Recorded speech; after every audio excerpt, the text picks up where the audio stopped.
Hello, you guys. Welcome to Put 'em on Game Sports Podcast, where I'm giving you the most relevant topics in sports, as well as putting you on game with life lessons as well. I have a special guest with me today, but this is not just no ordinary special guest to me. This is somebody that's near and dear to my heart. This is somebody that I have grew up with. He's a childhood, not a childhood friend. He's a child. That's my brother. He's somebody that I've been through a whole bunch of stuff with. He's somebody that I lean on. He's my companion. He's my somebody that is he is somebody that has inspired me to want to be great, and he's also led the way in some of our greatest like conversations. He is such a great brother, and he's also a pretty good football player as well. His name is Rayvon Bonner. Welcome to the show, Rayvon. How are you doing? I'm doing well, and you, brother? I am doing great. I'm doing great. I'm glad to have you on the show. I've been waiting to have you on the show, man. I've been planning on this one. Man, I appreciate it. I really do. I'm honored to Yeah, be on because here. not only because you're a great football player, but because you are a great man and somebody that believes in being something other than being a football player. Somebody that is passionate and everything that they do and everything that they're involved with. You're really big in your faith, and that is something that you know a lot of people are afraid to show, and you're not afraid to show that, and you know that's what separates you from a lot of people. A lot of people are scared to show that. I mean, for me, for me, like staying true to who I am, faith, like that's got to be number one. And for me, I'm the type where I'm real with people. Like I'm real about who I am, but I'm also real about where I am. Like I never paint the picture like, oh, damn man, like if you really figured out, like no, I fallen short. I've fallen short so many times. I've done things that I promised that I'd never do. And like for me, it's like, for all of sin and falling short of the glory of God. I mean, but that's no excuse. But it's like the beautiful thing out of it is knowing that there's good news. There's good news. And it's not about the behavior modification. Like, because if that's what it's about, then it's not even about faith anymore. It's not about grace anymore. Um, it's about It's about something completely different. It's about keeping the law, and that's not grace. Um, but it's about knowing that God wants to change us on the inside. Like that's a daily thing, and I'm thankful that He's working on me. Thankful that He's never left me, and slowly but surely, just removing those worldly desires every day and focusing on what really matters, whatever it is that I do in life. And that, I feel like that goes all the way back to how we grew up, and in middle school and high school. We used to always talk about our faith and our grace in God, and how we used to always go to church every Sunday at MCC, and we used to always go have Bible study on Wednesdays. And then I remember back in high school as well, we used to always do we used to go in the mornings. We would pray outside of the school, and you know you touched a lot of people's lives, and I don't think you realize the amount of lives that you touched. And a lot of people know, you know the Ray Vaughn that's really good at football, the one that's always laughing, always giggling and everything. But a lot of people don't know about the Ray Vaughn that you know that is always that is always putting his faith out there, and putting spreading that word. And that's something that a lot of people you know, not try not to do because they feel like, they're pushing their religion down people's throats? Um, like I could never. Well, I won't say I can never. Like I definitely believe that we gotta hold each other accountable, especially as like believers in the faith. Like, why hold on to this this great news? Like something like if you have something like that can change the life of another, and you just keep it all to yourself, like that's just like what's the point of that? Like that's just selfish. And this doesn't just change. This doesn't just change everything for someone on this side of heaven, but it changes everything for all eternity. They get to spend eternity with Jesus if they choose to accept His word.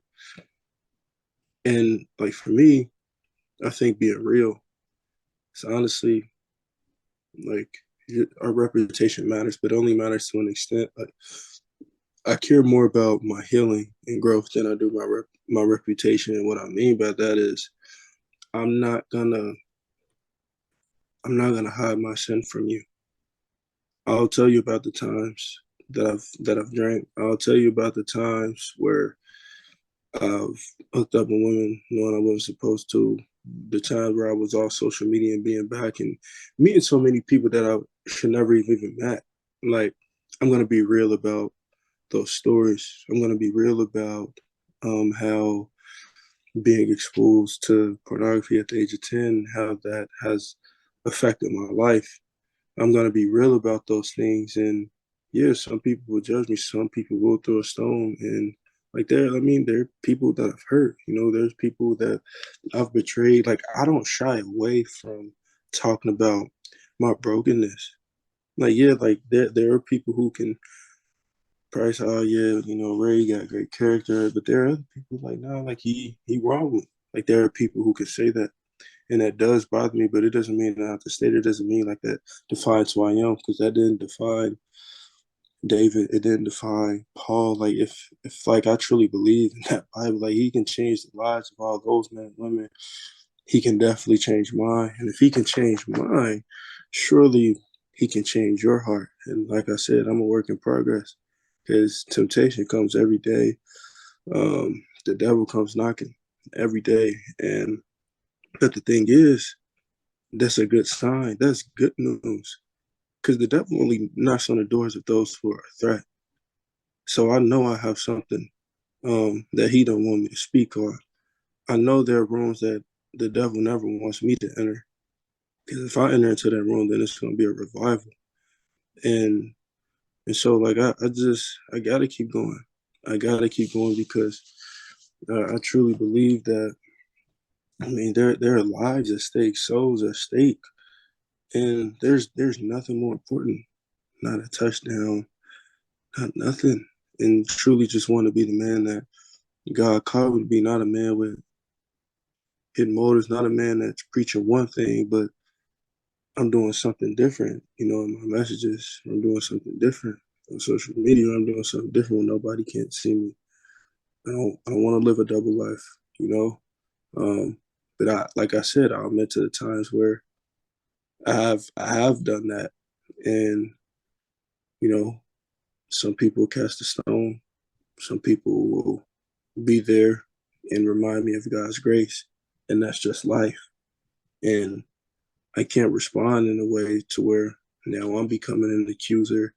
Um, but I need to be reminded of that grace so I can give that same grace at a time where someone else needs it, because sometimes we forget that accusers need that same grace too. I can't look at them because then I'm then becoming accused. Like, look at them accused. No, no, no, no, no, no, no, no, no. I need that same cross, that same blood as anybody else. Sure. So who am I to judge? And nah, it ain't gonna be me. My job is to love thy neighbor as I love thyself. So the question boils down to, how much do I truly love myself?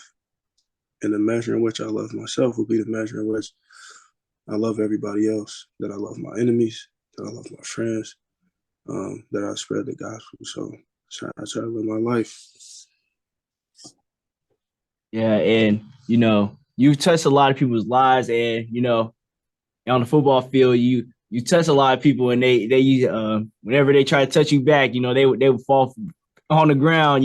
It goes all the way back to the middle school days. I remember when we were in middle school, you were like the last string running back, or like the second to Yeah. last string, and Mm-hmm. it was like it didn't make no sense at the time because I was like, everybody was like, why isn't Ray Vaughn in the game? And it was a little scrimmage, I think. Yeah, it was a scrimmage. And when we were scrimmaging, everybody was, everybody that was in front of you, they were getting done bad. Like it wasn't like we were going against like a bad team. We were going against a really good team, but like everybody was getting done bad. And right when you got in the game, what happens? A touchdown happens right off the first snap, and after that, it was up from there, and that's where the legend of Ray Von Bonner starts at Sycamore High School. Yeah. Now that was funny being a 6 string running back. It was definitely it was that was definitely a that new was so feeling great. for me being 6 string running back, and Coach Wagley asked me what was wrong because I'm on the sideline. I'm high. I'm like, he talking about Ray Wilson. What? I ain't playing. Like, I'm over here like all these dudes getting boom, nose bleeding, and I'm over here like, bro, they scared of this dude. Like, put me in, bro. Because like, in my mind, I'm like, I really do this. Like, this not like I'm not just a random school kid who just trying to football. Like this is life to me. Like that's what I'm thinking. This all I know. Like, bro, put me out there, bro, because it ain't happening to me. Like that's what I'm thinking. And we ran Kansas first play. Oh, that was that play. Kansas ran the first play. That was your 60 favorite play. yards, 60-yard touchdown. I'm talking about. See, this is why I should have been here. On me, I was like, whole time I'm like, yeah, I don't know what the coaches was on. I was like, yeah, these coaches, I don't know if they know what they doing. But yeah, you know, high school, we struggled a little bit, our first 3 years, when we got to high school, the memorable freshman year game when we lost 63 to nothing. we went from Yeah. we went from losing 63 to nothing. I think we only won like 2 or 3 games our freshman year to Mm-hmm. becoming one of the best in our school history our senior year, 2017. I mean, 2016, 2017. And that's a special year for Sycamore because that was best place that we Sycamore has ever finished in history to this day. And that would I feel like that year everything came together for everybody. We had everybody locked in that second half of our senior year. We did. Like the defense really turned it around in that second half of the year. Um, Offense, we began to finish because like we always started hot, with the exception of Corey. Yeah, I don't know about that one. Yeah, We ain't even gotta go there, but every other game, like we we don't got started to off move hot. on. We just didn't finish. We didn't finish games, and so we started finishing games, um, and we just got on the road. But like we really, I mean, like that streak we were going on, we could have played with anybody in the state. I mean, if we showed that though, like I mean, because we had St. Anne. Like that was our game to lose. Like we had them and they went on to win state. I mean, we had LaSalle on the ropes and let it get away from us. And they won state in D2, which they should have been D1, but they were in D2, and so like it shows like just how how close we were. Nah, I mean, we went toe to toe with one of the best teams in the nation. So like, yeah, bro. Like we we had a lot of guys, yeah, on that we had a lot. team. We had a lot of guys. I mean, you were obviously top dog, but somebody a lot of people. If you know Ray Vaughn, he doesn't talk like he's the best player in the nation. The way how humble you are, and I remember at one point in time, your ad name was "I be on that humbleness." Yeah. Somebody like you had a lot of attention, college attention, and then it was a lot of publicity that the school was getting. Obviously, it's because we had one of the best running backs in the state in that time, and so with you having all those, all that attention, but how was that for you? Having all that attention, but staying humble at that time. Um, I mean, it's important to admit, like, obviously, like, just human nature, like, it does feel good. Like, it just feels good. Like, people know what you're capable of, stuff like that. But at the same time, understanding that, like, people they're not knowing the full you. Um, so it's like you look at Ray Vaughn, the football player, but what about the man? And, like, the publicity, like, it's cool and all. Like, it was an opportunity. It was an opportunity, like, spread the gospel. Um, on just felt like on a bigger platform, and being able to do that with my brothers, some of my sisters in Christ, like, it's a beautiful thing. It still is a beautiful thing. I mean, because that's what mattered. Uh, that's what matters, and, like, just spreading the gospel and being able to just meet like a lot of different people, a lot of different interviews, news stations, and all that other stuff. And, like, and even like some of the reporters, all the people like that I met, like, my favorite thing was that they always spoke on my character, because when young kids see that, when my family see that, it's like, okay, like, this isn't um, this isn't just about football. Because I never want anybody to think it was just about football, because it's not just about football. It's much bigger than this game. Because I'm just remembered as a football player. Dang, Ray is tough. Ray is light on the field. Like, that's all somebody got to say about me. It's like, man, I went about it the wrong way. But if those people really knew you, they knew like the type of person you are. You're not just about football. Obviously, you about your family. You about you're about Jesus. If they really knew you, Right. because I know how much you really care about your family and how much you care about Jesus, and you make those priorities before football. And when you got to Illinois, you know you in Sycamore, you were big fish and little pond.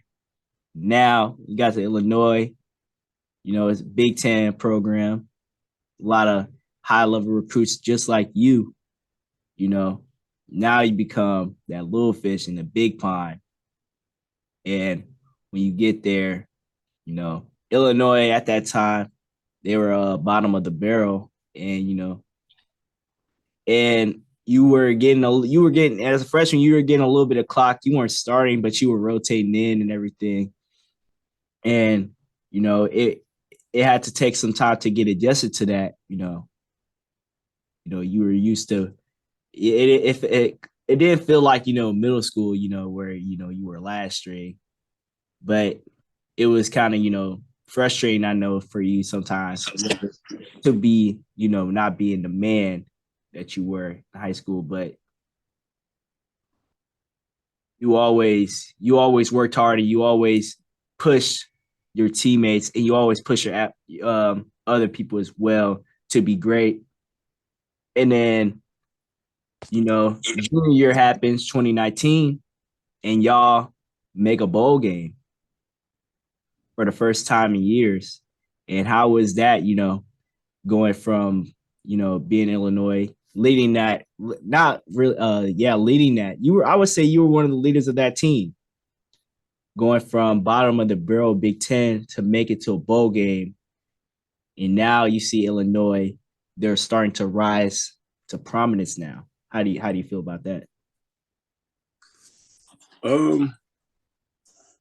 Yeah, like the whole transition just to college is it's a lot different. It is, especially on the Big Ten campus. I mean, it's a lot more eyes on you. The stakes are much higher, regardless of how good you are at the time. The stakes are still much higher. It's a lot more money going into a Big Ten university, especially a school like Illinois. I mean, it like you come in and you just seeing like I'm seeing like Mike Epstein, the running back that I came in with, and we going through summer workouts, and I'm just seeing how this man move, his size and all that, soft hands, and I'm just like, man, like this dude nice. So like you're not used to like competing against another guy who's just nice, but you can respond two ways. You can be jealous, and like those little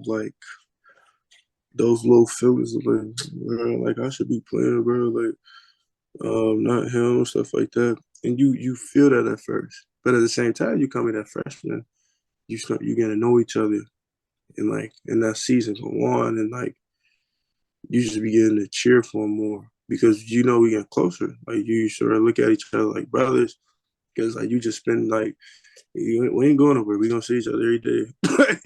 So, Yeah. and you get closer. So like then it gets to a point where it's like like you genuinely happy for him, like Mike Ballin. And then like when I'm really starting to feel that, my boy got hurt, and I just felt sick. Not sick in a way where it's like, dang, I should have did something differently. I'm just like, dang, like this. He was balling. Like he was real balling my freshman year, and then he got hurt. And then like we just had a lot of guys, Nate, Bobby, Rest in peace. like rest in peace. And we KG, V, Pouch, A lot Kendall. of talented guys. A lot of guys Like in we the just league had now. a lot. We just had a lot. We just had a lot of guys. Ricky. Our class was, bro. Our class was nice. It really was. Like I Yeah. honestly believe like just the talent of not the mindset of the guys in our cabinet, like Lou, like we had a lot of guys. I believe we could have played with anybody. My class and the class behind me, like our two class, we could have played with anybody, bro. Like I truly believe that because now like these guys older now, they got the big culture shift now, and they doing it. Like they out there and they doing it, man. And they're gonna go out there, they're gonna beat up on Michigan State. Is what it is, and like I'm really happy for. I'm proud of them. But then like that shift was starting to change like year by year, because that bowl game year, we were really good. We really were. We just like we let some get away from us. Like, but we were good. Like we were good enough to where we could have won the West. Like we really could have. That Ohio State team would have been hard to beat. Like ain't bad shit up here. Act like was it that Yeah, that because was I like that Ohio State team in 2019. Like just throughout the season, like that's why I thought I was gonna win it. I thought they were. And so that's obviously before I started paying more attention to LSU and like who they have. Like oh okay. And Yeah. then and so like that because that team was different. But like that bowl game year, like I feel like it was just we just felt closer. We did like, and not that we not necessarily did before, but it's more. It was just different. Like guys hung out together a lot more.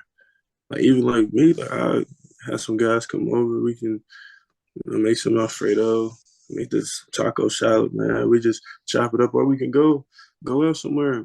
Go to Scotty's Brew House, or um, pick up some Cactus Grill. Get that honey grilled chicken, like just Ooh, wherever. that sound good. I ain't gonna lie. It it is. It is. It sound blessing. I ain't gonna lie. Was that one place that we went to? It was that pizza place. That was pretty Papa good. Dale's. You said what? Papa Dale's. Oh yeah, Papa Dale's. Yeah, that pizza was really good. I ain't gonna lie. I need that. If I ever go back to Champagne, I gotta go back to Papa Dale's. No lie. Um, also, with being a college athlete, you got to go to a lot of conferences and everything as well. And that's something that it's something that you'll probably never forget, to go on all those conferences, going on all those trips to do all that, because it led to networking with other athletes just like you, as you would say. Yeah, one of my mentors, Dr. Stefan Fuqua, he is he's the head guy at Illinois. Uh, he was at UC at a point. So like these people in office that I currently work with, he knows them. So like that's talking about connections. He knows all of them. Um, in our or guy at Temple knows our associate AD here at UC. So it's just like it's small world, small world. You never Yeah. know who knows who, but like Luke, he really he really mentored me, took me under his wing, and showed me a lot. He showed me a lot. Um, the importance of building relationships, the importance of authenticity. Um, things like that, Black Student Athlete Summit that I went to, like where that changed a lot for me. Like, dang, like this. I mean, all different kinds of people, all different kinds of people, some great people. I met some great people at this summit. That I'm real close with now. And I mean, like, well, because what are the odds you just gonna connect with somebody on that type of level in a weekend? And like, like God can move however He want to move. Me and all these different professionals, these Black professionals. And it's just beautiful. And so I just began to branch out more and more. Just began to talk to people like, ain't got to be a student athlete, a student, like whoever it is, just begin to branch out, just talking to people, talking about professors more, being the guy that's in the front of the class. And like it was just a lot. So when I went to Temple, it was still just like that. Being able to study abroad in Rome, being able to go to these conferences in Memphis and all that stuff. And again, meeting different kinds of people.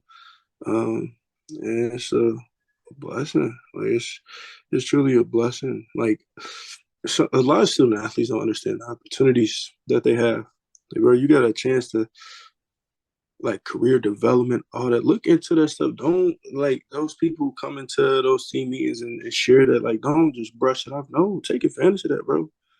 Because whatever it is that you're saying, like that you want, like, because y'all like money.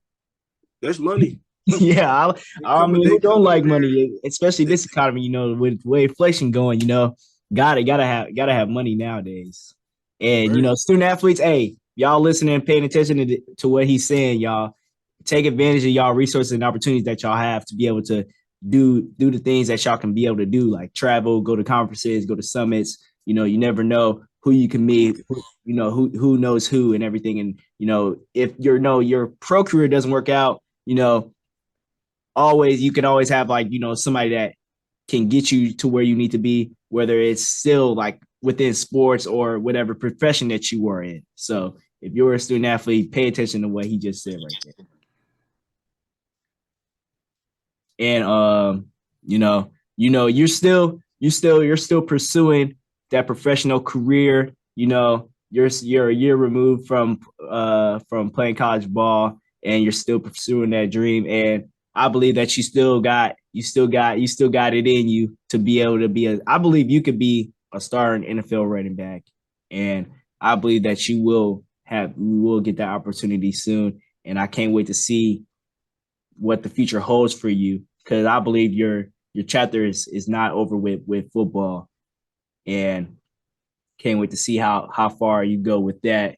And you're currently at UC as an academic coach for University of Cincinnati right now, right? Right.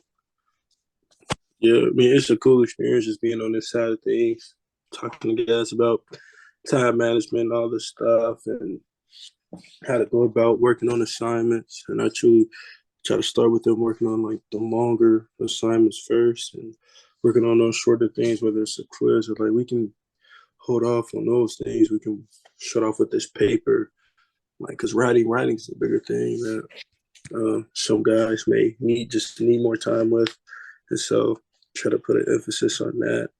And but like it's nice. It didn't having those one-on-one conversations. Those one-on-one conversations, like that's my favorite part about it all. It truly is, because those one-on-one conversations, like that's when you get to change lives and really make a difference. All right. And I want to thank you so much for getting on my show. I appreciate you, Rayvon Bonner. Hey, I want y'all to be able to watch out for this man. He will be on an NFL team very soon. And I believe he will be making an impact on that team. So watch out for him. This is Jaden Sanders on Put 'em on Gate Sports Podcast.